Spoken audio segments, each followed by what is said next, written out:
अब ये स्लाइड इस बात की जड़ तक जाती है कि एंथ्रोपिक की टेक्नोलॉजी आखिर गेम चेंजर क्यों है। देखिए, जो ट्रेडिशनल एआई है जैसे चैट जीपीटी, उसे एक बहुत स्मार्ट असिस्टेंट या टूल समझिए। आप उसे कमांड देते हैं, वो आपको जवाब देता है, बस। लेकिन एंथ्रोपिक का एजेंटिक एआई क्लॉड कोवर्क ऐसा है जैसे आपने एक जूनियर प्रोजेक्ट मैनेजर को हायर कर लिया हो। आप उसे कह सकते हैं, हमारी सेल्स का डेटा एनालाइज करो, ट्रेंड्स निकालो और सोमवार के लिए एक प्रेजेंटेशन बना दो, और वो ये सब खुद कर देगा। ये सिर्फ एक टूल नहीं है, ये एक ऑटोनोमस वर्चुअल कोवर्कर है। जरा सोचिए, एक सुबह आप उठते हैं और पता चलता है कि इंडिया के सबसे भरोसेमंद सेक्टर्स में से एक यानी आईटी सेक्टर से करीब करीब 2 लाख करोड़ रुपए बस गायब हो गए। ये कोई मूवी सीन नहीं है, ये असल में हुआ है। आज हम इसी एंथ्रोपिक शॉक को परत दर परत खोलेंगे और ये पता लगाएंगे कि आखिर कैसे एक अकेली एआई कंपनी ने पूरी इंडस्ट्री में इतनी बड़ी हलचल मचा दी। 1.9 लाख करोड़ रुपए, ये रकम इतनी बड़ी है कि ये इंडिया की कई बड़ी बड़ी कंपनियों की टोटल मार्केट वैल्यू से भी ज्यादा है। और इतनी बड़ी वेल्थ इंडियन आईटी सेक्टर से सिर्फ 24 घंटों के अंदर साफ हो गई। सवाल ये है कि आखिर ऐसा क्या हुआ जो सब कुछ इतनी तेजी से बदल गया। अच्छा, आगे बढ़ने से पहले बहुत जरूरी बात, ये जो हम बात कर रहे हैं ये सिर्फ जानकारी और एनालिसिस के लिए है। इसे किसी भी तरह की फाइनेंशियल एडवाइस न समझा जाए। हम सेबी रजिस्टर्ड एडवाइजर नहीं है। कोई भी इन्वेस्टमेंट का फैसला लेने से पहले प्लीज अपने फाइनेंशियल एडवाइजर से जरूर बात करें। चलिए अब वापस आते हैं उस बड़ी गिरावट के राज पर। तो इस पूरे वित्तीय भूचाल को समझने के लिए हम इसे 5 हिस्सों में देखेंगे। हम शुरुआत करेंगे उस झटके के स्केल से, फिर उस एआई टेक्नोलॉजी को जानेंगे जिसने ये सब शुरू किया। इसके बाद देखेंगे कि इसका बिजनेस मॉडल पर क्या असर पड़ा, कंपनियां इस पर कैसे रिएक्ट कर रही हैं, और आखिर में इस इंडस्ट्री के लिए आगे का नया रास्ता क्या है। तो पहला सेक्शन, वो झटका। ये समझने के लिए कि मार्केट में इतनी घबराहट क्यों थी, हमें पहले इस गिरावट की स्पीड और इसके असर को समझना होगा। इस चार्ट को जो चीज सबसे डरावनी बनाती है वो है इसकी स्पीड। देखिए, 4 फरवरी 2026 को पूरा का पूरा निफ्टी आईटी इंडेक्स 6% नीचे चला गया।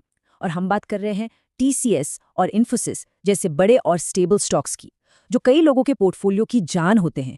वो एक ही दिन में 7% से ज्यादा गिर गए। ये कोई छोटा मोटा मार्केट करेक्शन नहीं था, ये तो सीधा सीधा पैनिक था।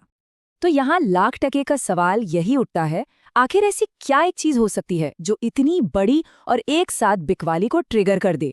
ऐसी कौन सी खबर आई कि पूरा का पूरा सेक्टर रातों रात हिल गया। इसका जवाब किसी तिमाही रिजल्ट्स या सेंट्रल बैंक के फैसले में नहीं था, बल्कि एक प्राइवेट एआई कंपनी की एक अनाउंसमेंट में छिपा था। और ये रही वो कंपनी जो इस सब के सेंटर में है, एंथ्रोपिक। हो सकता है ये नाम कई लोगों के लिए नया हो, लेकिन 4 फरवरी 2026 को इसने एक ऐसी शॉकवेव भेजी जिसने इंडियन आईटी इंडस्ट्री की नींव ही हिला के रख दी। तो एक बात साफ कर लेते हैं, एंथ्रोपिक कोई छोटी मोटी स्टार्टअप नहीं है। ये एक एआई पावर हाउस है जिसे अमेजॉन और गूगल जैसे बड़े नाम बैक कर रहे हैं।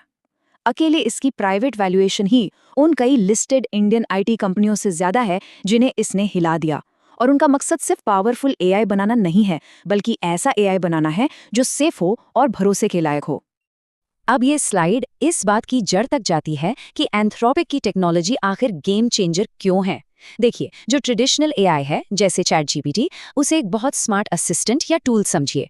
आप उसे कमांड देते हैं, वो आपको जवाब देता है, बस। लेकिन एंथ्रोपिक का एजेंटिक एआई क्लॉड कोवर्क ऐसा है जैसे आपने एक जूनियर प्रोजेक्ट मैनेजर को हायर कर लिया हो। आप उसे कह सकते हैं, हमारी सेल्स का डेटा एनालाइज करो, ट्रेंड्स निकालो और सोमवार के लिए एक प्रेजेंटेशन बना दो, और वो ये सब खुद कर देगा। ये सिर्फ एक टूल नहीं है, ये एक ऑटोनोमस वर्चुअल कोवर्कर है। तो ठीक है, अब हमारे पास ये एक पावरफुल नए तरह की एआई है, पर इसका 1,09,000 करोड़ रुपए के स्टॉक मार्केट क्रैश से क्या लेना देना। पता ये चलता है कि ये टेक्नोलॉजी सीधा उस बिजनेस मॉडल के दिल पर वार करती है जिसने 30 साल से ज्यादा इंडियन आईटी को चलाया है।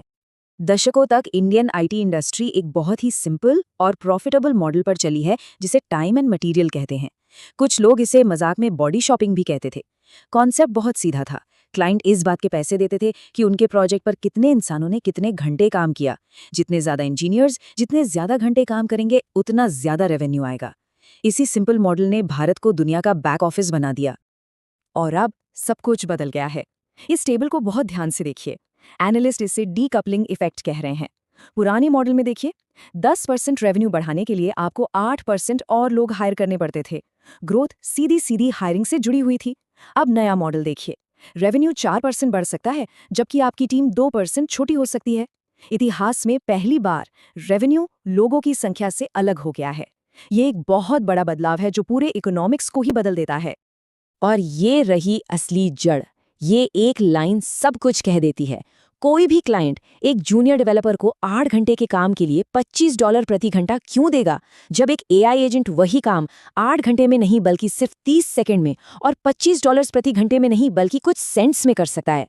अचानक से आईटी इंडस्ट्री का जो मेन प्रोडक्ट था, यानी इंसानों के काम के घंटे, उसकी वैल्यू लगभग 0 हो गई।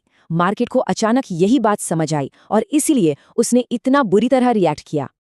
तो अब इस नई और कड़वी सच्चाई के सामने गेम बन गया है सर्वाइवल ऑफ द फास्टेस्ट का। हर कंपनी पर इसका असर एक जैसा नहीं पड़ रहा है। कुछ कंपनियां पहले से ही इस नए एआई वर्ल्ड में आगे बढ़ने के लिए खुद को बदल रही हैं, जबकि कुछ के पीछे रह जाने का खतरा है। आइए देखते हैं कि बड़े प्लेयर्स कैसे रिएक्ट कर रहे हैं। हमें 3 अलग-अलग स्ट्रैटेजी दिख रही हैं। सबसे पहले टीसीएस जैसे अग्रेसिव कैनिबल हैं। ये अपने ही पुराने रेवेन्यू सोर्स को खत्म करने के लिए एआई का इस्तेमाल कर रहे हैं। उनका लॉजिक सिंपल है, कोई और हमें खत्म करे उससे अच्छा है कि हम खुद को बदल लें। फिर इन्फोसिस जैसे अस्पष्ट खिलाड़ी हैं जिन्हें मार्केट थोड़ा धीमा मान रहा है। और आखिर में परसिस्टेंट सिस्टम्स जैसे एआई नेटिव हैं। ये कंपनियां तो बनी ही एआई के आसपास हैं, तो उनके लिए ये कोई खतरा नहीं बल्कि एक बहुत बड़ा मौका है। और अगर डीकपलिंग इफेक्ट का कोई असली सबूत चाहिए तो ये रहा -25,000। ये टीसीएस में सिर्फ 9 महीनों में कर्मचारियों की नेट कमी है। और ये तब हुआ जब उनका रेवेन्यू भी बढ़ रहा था। मतलब वो कम लोगों के साथ उतना ही या उससे ज्यादा पैसा कमा रहे हैं। ये नई सच्चाई है और ये आंकड़े इसे साबित करते हैं। तो अब यहाँ से आगे क्या? ये हमें हमारे आखिरी सेक्शन पर लाता है, द न्यू आईटी प्लेबुक। घंटे बेचने वाली पुरानी रूल बुक अब किसी काम की नहीं है। कंपनियों को अब सिर्फ सर्वाइव करने के लिए नहीं बल्कि आगे बढ़ने के लिए एक पूरी तरह नई स्ट्रैटेजी चाहिए।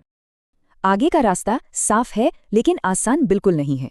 इसके लिए हिम्मत वाले फैसले लेने होंगे। पहला, कंपनियों को एआई को तेजी से अपनाना होगा, एक एक्सपेरिमेंट की तरह नहीं बल्कि अपने बिजनेस के कोर की तरह। दूसरा, उन्हें अपना प्राइसिंग मॉडल बदलना होगा। घंटों के लिए बिल करना बंद करें और जो वैल्यू और रिजल्ट दे रहे हैं उसके लिए बिल करना शुरू करें। तीसरा, उन्हें वैल्यू चेन में ऊपर जाना होगा और हाई लेवल स्ट्रैटेजी और कंसल्टिंग पर फोकस करना होगा। और आखिर में, जो शायद सबसे मुश्किल है, उन्हें अपने पुराने और प्रॉफिटेबल बिल करने वाले घंटे वाले बिजनेस को छोड़ने के लिए तैयार रहना होगा ताकि नए के लिए जगह बन सके।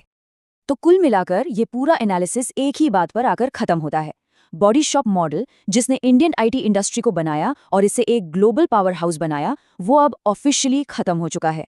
भविष्य अब उस कंपनी का नहीं है जिसके पास सबसे ज्यादा लोग हैं। भविष्य उस कंपनी का है जो एआई का इस्तेमाल करके किसी भी और से बेहतर, तेज और सस्ता रिजल्ट दे सकती है। और मैं आपको इस आखिरी सवाल के साथ छोड़कर जा रहा हूं, जो स्टॉक मार्केट या आईटी सेक्टर से बहुत आगे की बात है। अगर एआई एक टूल से बढ़कर एक वर्कर बन जाता है, तो फिर काम क्या रह जाता है? इंसान की वैल्यू क्या है?